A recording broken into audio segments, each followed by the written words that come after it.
चार युग में कैसे हुई लड़ाई, क्यों भगवान शिवा को करना पड़ना आए, यह कहानी बहुत ही रोचक है दोस्तों। वीडियो शुरू करने से पहले एक छोटा सा निवेदन है कि कमेंट में हर हर महादेव अवश्य लिखे। ये कहानी है सतयुग, त्रेता, द्वापर और कलयुग, चार युगों की एक समय की बात है। चारों युग यानी चारों भाई एक साथ बैठे हुए थे। तब आपस में चारों में वाद विवाद होने लगता है। सतयुग, त्रेता, द्वापर और कलयुग चारों एक साथ बैठे हुए विवादों में उलझने लगे। सबसे पहले सतयुग कहने लगा कि अरे मूर्ख, तुम सब छोटे हो, तुम मेरी बराबरी कैसे करने लगे। जब त्रेता युग ने यह बात सुनी तो कहने लगा कि तुम सबसे बड़े कैसे हो सकते हो, तुम सब में सबसे बड़ा तो मैं हूं, मैं ही सर्वश्रेष्ठ हूं, तुम मुझसे सर्वश्रेष्ठ नहीं हो सकते। तब तक द्वापर युग बोल उठा कि तुम सर्वश्रेष्ठ कैसे हो सकते हो, तुम सभी में श्रेष्ठ तो मैं हूं, तुम्हारा श्रेष्ठ होने का तो प्रश्न ही नहीं उठाता। तब तक कलयुग कहने लगा कि तुम तीनों श्रेष्ठ बन रहे हो, परंतु हकीकत तो जानते ही नहीं, वास्तविकता में श्रेष्ठ तो मैं हूं। इस तरह से चारों युग आपस में झगड़ना लगे। तब चारों युगों ने फैसला किया कि हम आपस में फैसला नहीं कर सकते कि हम में से कौन बड़ा है, कौन सर्वश्रेष्ठ है। इसका फैसला तो भगवान भोलेनाथ करेंगे। चलिए वहां चलते हैं। भोलेनाथ ही आदि और अनंत है। चलिए उन्हीं के पास कैलाश पर चलते हैं। वहीं हमें बताएंगे कि हम में कौन बड़ा है और कौन छोटा है। इसका निर्णय स्वयं भगवान शंकर करेंगे। इसका निर्णय हम नहीं कर सकते। चारों युगों ने मिलकर योजना बनाई कि चलिए कैलाश पर चलते हैं। चारों युग कैलाश पर्वत चले जाते हैं। जब वह कैलाश पर्वत पर पहुंचने हैं तो द्वारपाल उन्हें रोक लेते हैं। द्वारपाल कहते हैं कि तुम चारों कौन हो और कहां जा रहे हो। तो चारों युग कहने लगे हैं, द्वारपाल, हम भगवान शिवा से मिलन चाहते हैं, उन्हें हमारी आने की सूचना दीजिए। स्वयं नंदीश्वर महाराज भगवान शिवा के पास आए और भगवान शिवा से कहने लगे, है प्रभु, है कैलाशपति, आपसे चारों युग मिलन चाहते हैं। भगवान शिवा कहते हैं कि जो उन्हें सम्मान सहित हमारे समक्ष ले आओ। भगवान नदी ईश्वर चारों युगों को लेकर पहुंच जाते हैं भगवान शिवा के पास। भगवान शिवा ने चारों को सम्मान सहित अपने दरबार में बैठाया। चारों लोग भगवान शिवा को प्रणाम करते हैं। तब भगवान शिवा ने चारों युगों से कहा कि आप सभी का हमारे दरबार में, हमारे कैलाश पर स्वागत है। कहो, तुम्हारे आने का क्या कारण है? तुम तो स्वयं ही कालचक्र हो, तुम तो स्वयं ही समय हो। फिर ऐसा क्या कारण है कि तुम्हें हमारे पास आना पड़ा? चारों युग कहते हैं कि है सृष्टि के रचयिता है भगवान शिवा। हम चारों में विवाद खड़ा हो गया है और हम उसे विवाद का समाधान नहीं कर पा रहे हैं, इसीलिए हम आपके पास आए हैं। अब हम आपसे निवेदन करते हैं और गुहार करते हैं कि है भगवान, आप ही हमारा फैसला करें, आप हमारा न्याय करें और हमें बताएं कि हम चारों में सबसे बड़ा कौन है, हम चारों में सर्वश्रेष्ठ कौन है। भगवान शिवा कहते हैं कि इसका फैसला तो तब होगा जब आप चारों अपना अपना फैसला सुनेंगे। तब भगवान शिवा सतयुग से कहते हैं कि है सतयुग, तुम बताओ, तुम कैसे बड़े हो? तुम अपने आप को सर्वश्रेष्ठ बताने की कोशिश कर रहे हो, लेकिन वो कैसे, ये मुझे बताओ। तब भगवान शिवा से सदैव कहता है कि देखिए प्रभु, मेरी आयु सबसे ज्यादा है, मैं 17 लाख वर्ष का हूं और अन्य युग हमसे तो बहुत छोटे हैं, इसीलिए मैं इन सभी से लंबी आयु का हूं। तब तक कलयुग बोल उठा, कहने लगा कि है प्रभु, मैंने तो यही सुना है कि व्यक्ति कभी आयु से बड़ा नहीं होता, व्यक्ति तो गुण से बड़ा होता है। भगवान शिवा ने कलयुग की दलील को माना और सतयुग से कहा कि सतयुग, तुम इस तरह तो बड़े नहीं हो सकते। सतयुग कहने लगा कि है प्रभु, मेरे युग में जो व्यक्ति हुए वह बड़े ही बलवान हुए, बड़े ही पराक्रमी हुए, वे पृथ्वी को उठा ले जाए, ऐसे पराक्रमी और बलवान थे। और मेरे राज्य में भगवान श्री हरि विष्णु ने कई अवतार लिए। देखिए, प्रभु नरसिंह अवतार मेरे ही काल में हुआ, वराह अवतार मेरे ही काल में हुआ, मत्स्य अवतार मेरे ही शासन काल में हुआ। तब तक त्रेता युग बोल उठा, नहीं प्रभु, श्री हरि विष्णु के अवतार होने से सतयुग बड़े नहीं हो सकते हैं। प्रभु, अवतार तो मर्यादा पुरुषोत्तम श्री राम का मेरे काल में भी हुआ था, जिन्होंने संसार को मर्यादा का पाठ सिखाया। और अगर बलवान की बात करते हो तो कुंभकर्ण जैसे योद्धा, राम रावण जैसे योद्धा मेरे शासन काल में भी हुए हैं। प्रभु, इस तरह से सतयुग बड़ा नहीं हो सकता, तो फिर इन सब में बड़ा तो मैं हूं। जब यह बात द्वापर युग ने सुनी तो द्वापर युग कहने लगे कि है प्रभु दोनों बड़े बन रहे हैं, परंतु यह दोनों बड़े कैसे हो सकते हैं? देखिए प्रभु, आप जानते हैं कि जब मेरा शासन काल आया तो मेरे काल में तो भगवान श्री कृष्णा जैसे अवतार पैदा हुए, जो कि 16 कलाओं से संपूर्ण पर ब्रह्म परमेश्वर थे, जिन्होंने विराट रूप दिखाए। वैसा विराट रूप तो साक्षात भगवान विष्णु भी नहीं दिखा सकते हैं। भगवान अगर योद्धाओं की बात करते हैं तो मेरे शासन काल में बड़े बड़े युद्ध कर्ण, एकलव्य, गुरुद्रोहण, जरासंध, भीष्म, पितामह और अर्जुन, भीम, युधिष्ठिर, नकुल, सहदेव मेरे ही शासन काल में हुए थे। प्रभु बलराम स्वयं मेरे ही शासन काल में हुए थे। तो बताइए प्रभु कि मेरे शासन काल में कौन सा योद्धा इनके योद्धाओं से कम था? है प्रभु, इन सब में तो मैं बड़ा हूँ, तब तक मान लेट हूँ। इनके शासन काल में जो भी योद्धा हुए, जो भी अवतार हुए, उनमें कई कमजोरी पी गई थी, और जिनके शासन काल में कमजोरी वाले मनुष्य हो वो सर्वश्रेष्ठ कैसे हो सकता है? कलयुग कहने लगा कि नहीं भगवान, मेरा शासन काल सबसे अच्छा है। मेरे युग में व्यक्ति के भोग विलास के लिए कई सुविधा हैं, अच्छे अच्छे और नई नई तकनीक से परिपूर्ण मेरा युग, मेरा शासन काल सभी में सर्वश्रेष्ठ है। जब भगवान शिवा ने चारों युग, सतयुग, त्रेता, द्वापर और कलयुग की वाणी सुनी, चारों के उत्तर सुन, चारों की बहस सुनी, तो भगवान शिवा अपने मान में विचार करने लगे और सोने लगे कि इनका फैसला कैसे किया जाए। पास में ही माता पार्वती बैठी थी। माता पार्वती कहती है कि है प्रभु, अगर आप ही इनका फैसला नहीं कर पे तो फिर इनका फैसला कौन करेगा? फिर तो चारों भाई आपस में ही मां जाएंगे। है महादेव, इसीलिए आप ही इनका फैसला कीजिए। सभी देवता मिलकर भगवान शिवा से कहने लगे कि है भोलेनाथ, आप ही इनका फैसला करें, नहीं तो चारों युग अगर आपस में लड़ने लगे तो फिर क्या होगा? सृष्टि का कालचक्र रुक जाएगा, समय का प्रवाह रुक जाएगा। भोलेनाथ, आप ही कुछ कीजिए। भगवान शिवा कहते हैं कि ठीक है, मैं समस्त गानों की बात मानता हूं, मैं इन चारों युगों का फैसला करूंगा। भगवान शिवा ने चारों लोगों से कहा कि चलो ठीक है, मैं तुम चारों की परीक्षा लूंगा और जो परीक्षा में सफल हुआ वही सबसे बड़ा होगा। सतयुग बोल उठा कि है भगवान, आप जो चाहे वह परीक्षा ले लीजिए, लेकिन सबसे बड़ा तो मैं ही रहूंगा। कलयुग कहता है प्रभु, हम भी परीक्षा देने के लिए तैयार है, आप तो बस परीक्षा लीजिए। चारों युग परीक्षा देने के लिए तैयार हो जाते हैं। भगवान शिवा ने 100 टन वजन का एक लोहे का परसा लिया और कैलाश पर्वत के नीचे एक तलहट्टी में रख दिया और उसे परसा के पास में ही एक चावल का देर लगा दिया। भगवान शिवा ने चारों युगों को बुलाया और कहा कि तुम चारों की परीक्षा अभी हो जाएगी। भगवान शिवा सतयुग से कहते हैं कि सतयुग, मेरे 500 गण यहाँ बैठे हैं और इस पर्स में रखे हुए चावल को बनाना है तो इन चावलों को तुम्हारे युग का व्यक्ति ही बनाएगी, और मेरे यहाँ जितने गण हैं वह सब भजन करेंगे। भगवान शिवा कहते हैं कि हे सतयुग, तुम तुम्हारे युग का व्यक्ति बुलाओ और उसे भजन बनाने के लिए भेज दो। हम सभी लोग यहाँ खड़े होकर देख रहे हैं।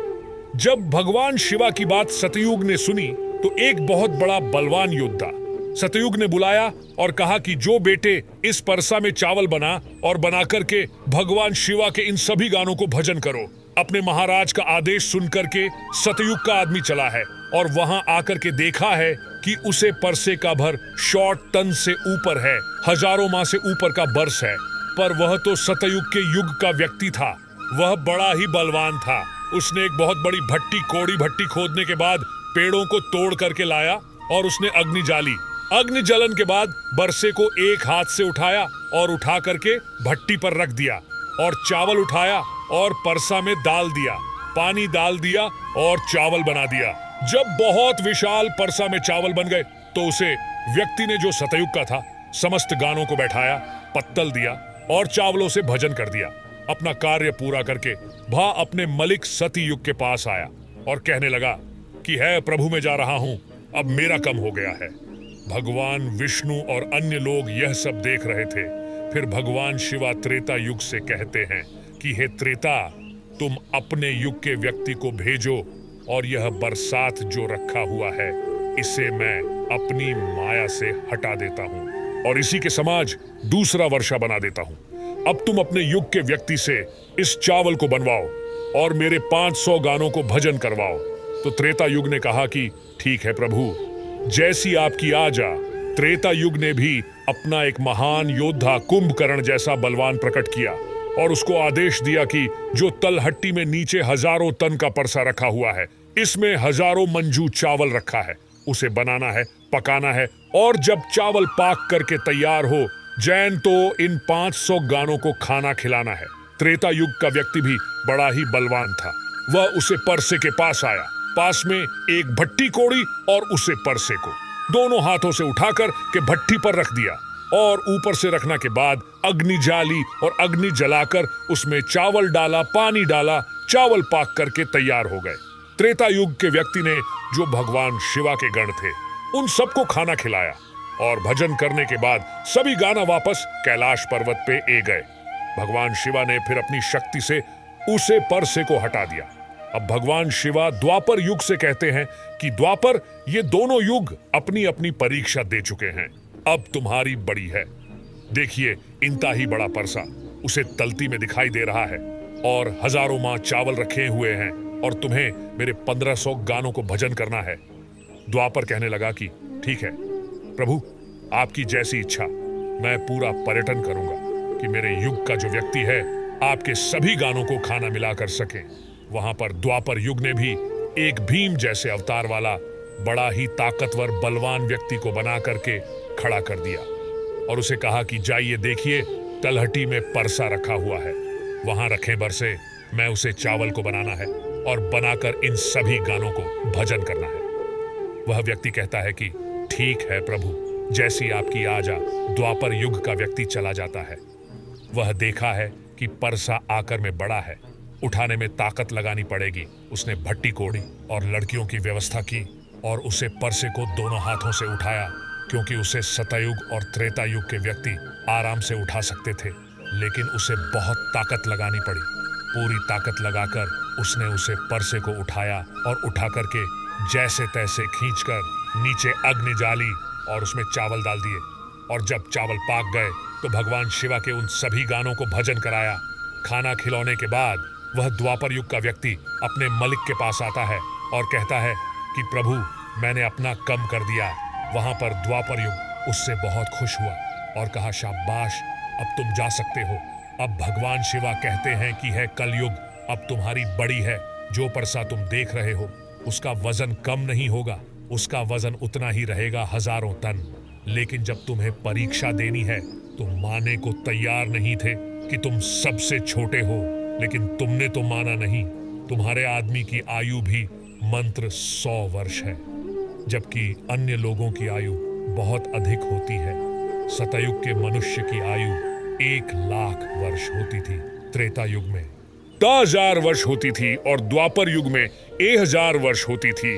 और एक कलयुग तुम्हारे शासन में मंत्र 100 वर्षीय और तुम्हारा आदमी भी छोटा है। जब भगवान शिवा की बातें कलयुग में सुनी तो कलयुग कहता है कि प्रभु ठीक है, मैं आपकी बात मानता हूं, लेकिन पहले ही आप मुझे इस तरीके से हताश मत कीजिए। प्रभु, आप तो एक न्याय करते हैं, सबको मौका दिया जा रहा है, हम भी परीक्षा देकर देखेंगे। यदि हमसे नहीं हो पाया तब जाकर हम मानेंगे। भगवान शिवा कहते हैं ठीक है, तुम अपना आदमी बुला लो। फिर भगवान शिवा कहते हैं कि यह प्रसाद देख रहे हो, हजारों ठंड का है, वहां चावल रखा है, यह हजारों किलोमीटर का परसा है और इसमें इतने सारे चावल रखे हुए हैं, तुम्हारा व्यक्ति क्या करेगा? कलयुग कहता है कि ठीक है प्रभु, आप मेरा तमाशा तो देखिए। तीनों युग हंसने लगे।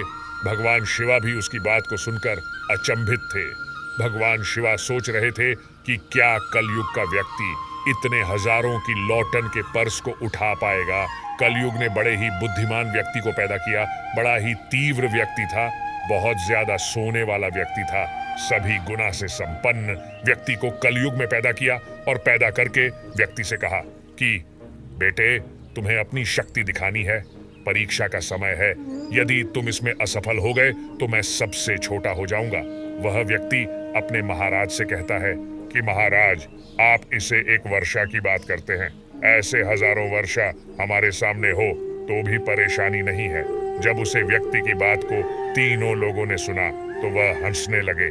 कहे रहे थे कि छोटा सा व्यक्ति जिसकी लंबाई मंत्र 3 हाथ है, यह क्या करेगा, जबकि हमारे युगों के मनुष्यों की लंबाई तो बहुत हुआ करती थी, ये बात बिल्कुल सच है।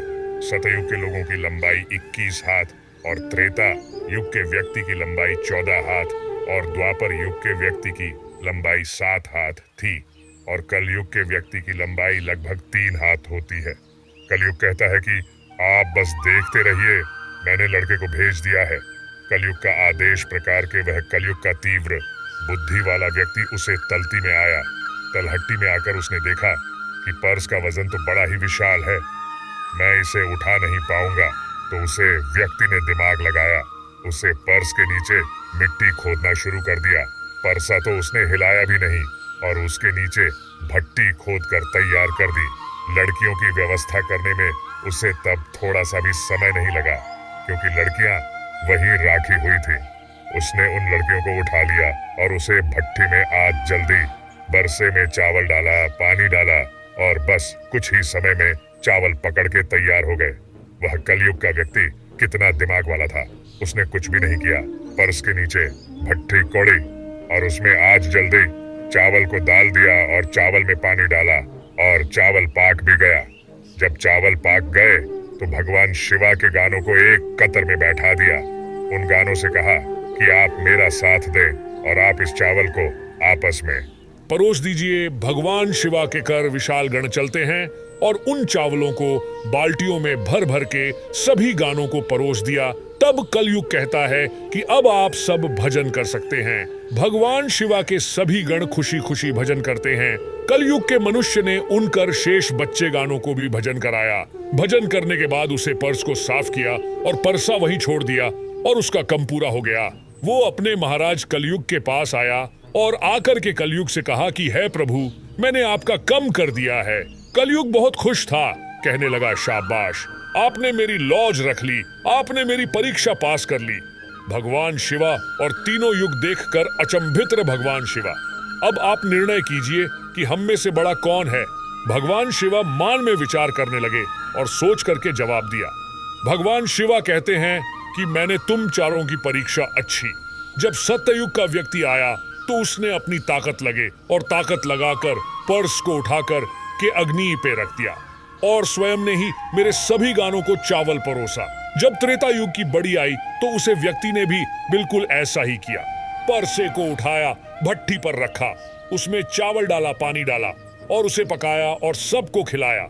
और इसी तरीके से द्वापर युग के व्यक्ति ने भी किया। परंतु आपने देखा कि मंत्र 3 हाथ का व्यक्ति, इसकी बुद्धि देखिए, कितना विशाल पैसा था, शायद उसे हिल भी नहीं सकता था। उसने उसे परसे मैं चावल बना लिया। मेरे इतने गण थे कि अगर वह बाल्टियों से परोस था तो वो शायद परेशान हो जाता। तो देखिए, उसने उनमें से ही 4 गण अपनी सहायता के लिए बुलाए और चारों गानों से भजन परोसाए और स्वयं बैठा रहा। यह तो बड़ा बुद्धिमान व्यक्ति हुआ, यह तो बड़ा ही बुद्धिमान युग हुआ। भगवान शिवा कहते हैं कि कलयुग बड़ा ही बुद्धिमान व्यक्तियों का युग होगा। इसमें मशीनों का आविष्कार होगा, बड़े बड़े दिमागधारी होंगे। भगवान शिवा कहते हैं कि तुम सब युग जैसा शासन करते आए हो। ठीक है, माना तुम्हारे युगों में मनुष्य धार्मिक हो, लेकिन तुम्हारे युग के व्यक्तियों में बुद्धि का अभाव था। उन्होंने कभी अपनी बुद्धि का उपयोग नहीं किया। नहीं तो कुंभकर्ण, रावण, इनके जैसे महान योद्धा, जिनको करने के लिए स्वयं भगवान अवतार ले लेकर आए और वे इतना मूर्ख थे, यह नहीं जान सके कि यह भगवान है, ये सृष्टि के रचनाकार हैं, और उनसे युद्ध किया और सभी के सभी मारे गए। कलयुग के व्यक्ति को देखो आप, वो कितना बुद्धिमान है। और आगे आने वाले युगों में, आगे आने वाले कलयुग के राज में वैसे ही बुद्धिमान व्यक्ति देखने को मिलेंगे। तो भगवान शिवा ने फैसला किया कि तुम चारों में सबसे बड़ा कलयुग होगा। कलयुग मशीनों का युग होगा। काली का नाम है मशीन और युग माने समय। कलयुग मशीनों का समय होगा। इस समय बड़ी बड़ी मशीनों का आविष्कार होगा, जो कि सतयुग, त्रेता युग और द्वापर युग में नहीं हो पाएगा। भगवान शिवा की बातें सुनकर वह चारों युग भगवान शिवा की बात मान लेते हैं और चारों युग अपने अपने धमोन को और अपने अपने राज्यों को लौट जाते हैं। इस प्रकार भगवान शिवा ने चारों युगों का फैसला किया। दोस्तों, उम्मीद करता हूं जानकारी आपको पसंद आई होगी। अगर वीडियो पसंद आया हो तो दोस्तों कमेंट बॉक्स में हर हर महादेव जरूर लिखे। मिलते हैं आपसे अगले वीडियो में।